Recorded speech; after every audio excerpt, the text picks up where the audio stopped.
They say the woods come alive at night, but some things were never meant to be found. Welcome to Bigfoot Lake, where the stories are real, the fear is raw, and what waits beyond the tree line might just be watching you. I'm your host. You can call me Bigfoot. Be sure to subscribe for new encounters weekly, and pull up a stump if you dare. Things get strange after dark. Tonight's first encounter comes from Freetown State Forest in Massachusetts. It was sent to us by Brian. Let's begin Brian's encounter.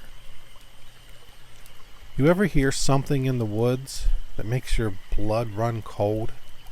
Not like a raccoon rustling in the leaves. I mean something huge, heavy, something that feels wrong. Let me tell you about the night I stopped believing Bigfoot was just a myth. My name's Brian, and about 3 years ago, I had an encounter in Freetown State Forest that I still can't explain. I've hiked alone all over the Northeast, but this wasn't a hike.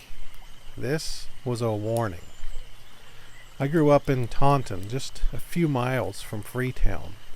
Locals have always said the forest was cursed. The Wampanoag believed it was sacred. Then there were the cult stories, murders, disappearances, satanic rituals back in the 70s. You know, the usual. But to me, it was just a place to get away. Quiet and peaceful. That weekend I was camping solo. I parked near Bell Rock Road and hiked in a mile or so. I set up camp near an old fire road. No one around, no cell signal, just me and the trees. Perfect. I woke up early the next morning, made coffee, and decided to explore. But instead of sticking to the trail, I wandered. I like doing that, just finding a direction and walking. But after an hour, I realized I was deeper in than I planned. Everything looked the same. Pine, birch, moss, fog, and no sounds. No birds, no squirrels, just quiet. Around noon, I started feeling watched. It wasn't paranoia. I've been alone in the woods hundreds of times. This was different. The air was heavier, like being underwater. Every now and then, I'd hear a twig snap behind me, but when I turned, nothing. Then the knocking started. 3 sharp cracks. Knock, knock, knock. Somewhere off to the right, deep and deliberate. I froze. Woodpecker? Maybe. But then it happened again. Same rhythm, same force. Knock, knock, knock. I called out, "Hey, someone out there?" Silence. Then something moved, just past the tree line. It was tall and dark, big enough to be part of the brush like it was nothing. I backed up. Whatever it wasn't a deer. It was standing up. And it was watching me. Then I did something really stupid. I ran. But not away from it. I ran toward where I thought the trail was, trying to cut around and circle back. 5 minutes in, I realized I was even more lost. The trees were thicker, the fog denser. Everything was damp and muffled, like the forest swallowed sound.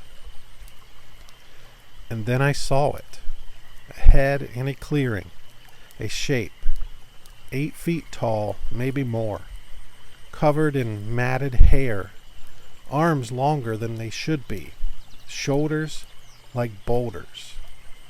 and these eyes reflecting just a sliver of daylight. Not red, not glowing, just aware. It didn't move, it didn't growl or charge, it just watched. I felt fear like I've never felt before. I wasn't prey, I was trespassing. This thing, it owned the woods. I backed away slowly, never taking my eyes off it. But then, a low, guttural sound. Not quite a growl, not a word, just a warning. I turned and walked fast. I didn't run, didn't breathe, but it followed, always just behind, staying in the shadows. For miles, hours maybe, it stalked me. I'd stop, it would stop. I'd move, it would rustle behind a log, behind trees, always just out of sight. Once I saw its hand, huge, blackened with mud, gripping a birch trunk. I made it back to camp by dusk, but something felt off. The tent, it looked disturbed. My gear moved. Boots were wet, flipped over, and on the log by the fire pit, a stone, placed dead center, smooth, dark, warm to the touch, like it had some kind of meaning. I didn't sleep. All night it stayed close. I heard breathing, deep, steady, from somewhere just beyond the firelight. Footsteps circling. A branch cracking just outside the tent. I unzipped the flap at one point, and I swear, 2 eyes caught the firelight just at the edge of darkness. Not scared, not startled, just waiting. Around 2 a.m. it let out a scream. Not an animal scream, something human, but broken. Like rage and sorrow twisted together. It echoed through the forest like a war cry.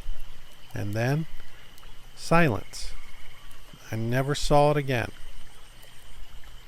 I left at first light. Didn't eat, didn't pack right. Just grabbed my bag and hiked out like a man being hunted. No trail markers, no GPS, just instinct. By noon, I hit Bell Rock Road again, and I cried. Real tears. From exhaustion, relief, and something else. Grief? Like I'd been in the presence of something older than time. And it had let me go. I told no one for months. Who would believe me? That I saw Bigfoot? That he watched me all night? But every time I hear knocking in the woods, I remember those eyes. So that's my story. I don't care if you believe in Bigfoot. I don't even know what I believe anymore. But I know what I saw.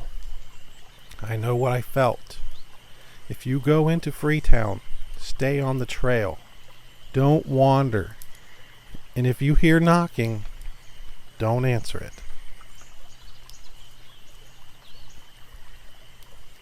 Tonight's second encounter was sent to us by a gentleman named Tom. And this encounter, it might make you think twice about ignoring those no trespassing signs that we often see on the edge of the forest. Let's begin Tom's encounter. Some stories stick with you for life, not because they're exciting, but because they change something inside you. They leave you different.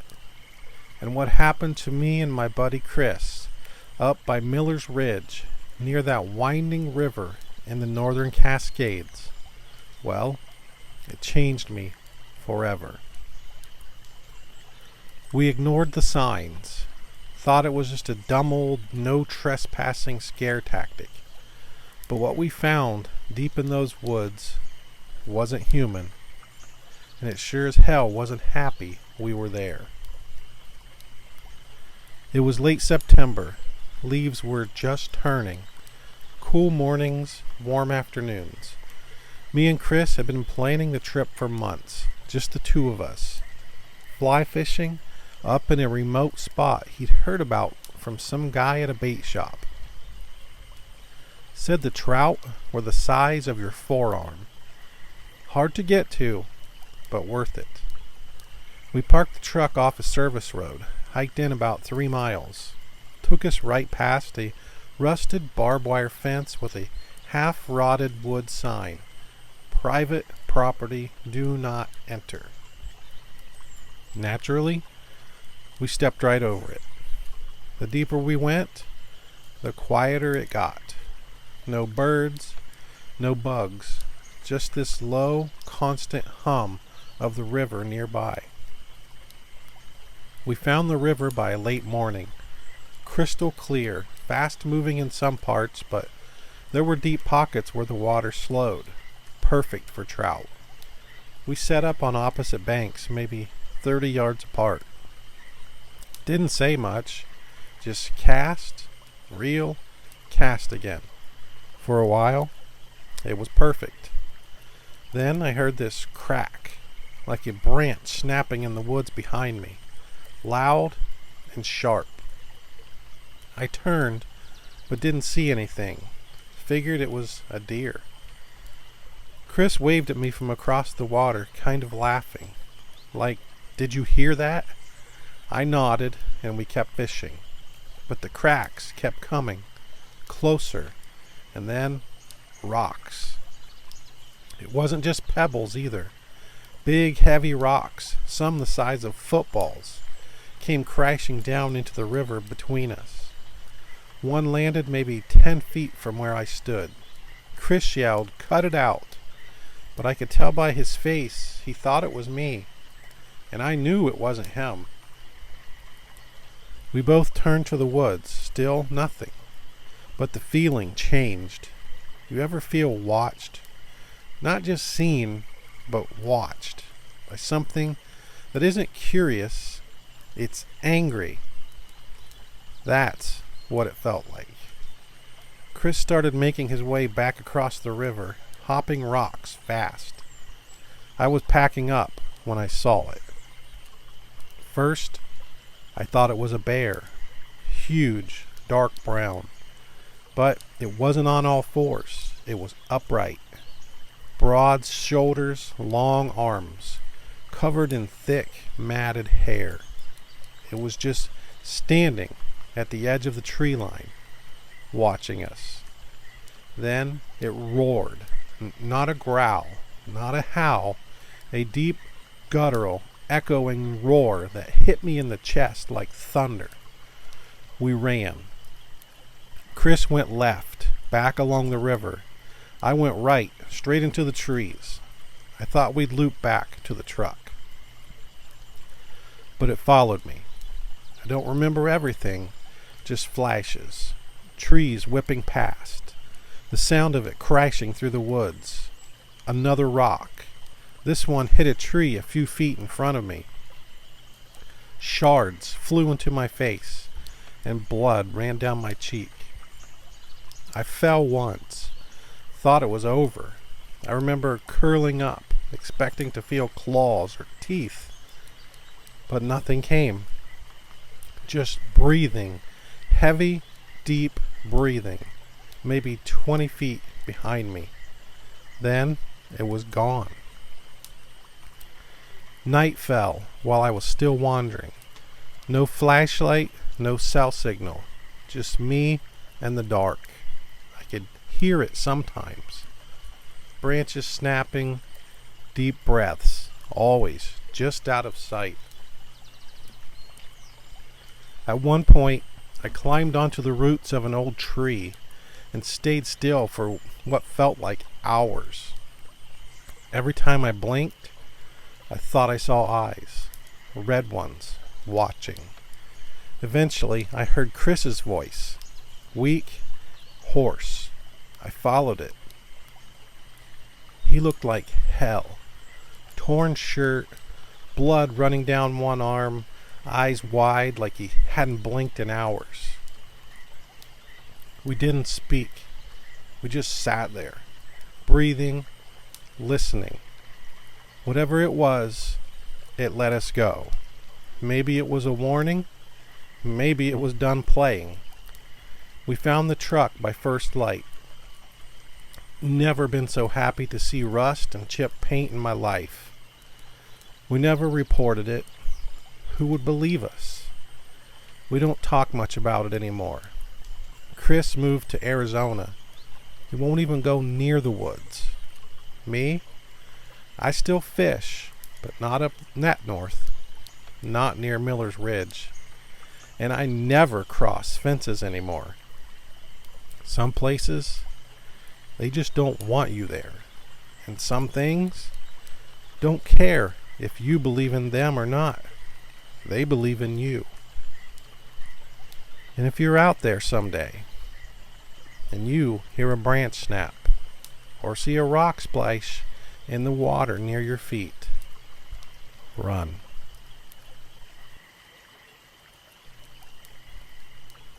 Another tale fades into the shadows here at Bigfoot Lake. If you've felt the chill of something watching, or heard footsteps that weren't your own, we want to hear your story. Reach out to us at bigfootprepper@gmail.com. Please take a moment, hit that thumbs up, and subscribe. And remember, some legends never sleep. Stay close to the fire and don't look too deep into the woods.